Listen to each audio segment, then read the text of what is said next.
पावसामुळे पालखीची फक्त मंदिर प्रदक्षिणा होणार आहे.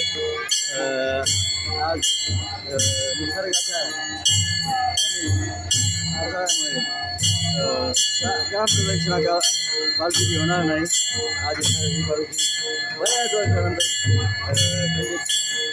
ग्राम प्रदक्षिणापासून वंचित झालेली आहे आणि साधारणपणे निसर्गाने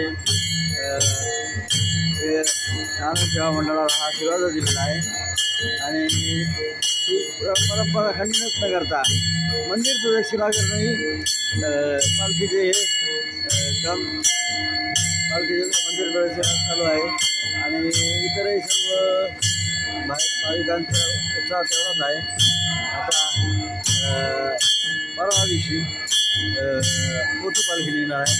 त्यावेळेस निसर्ग कसा असा तो यावर सर्व अवलंबून आहे. पण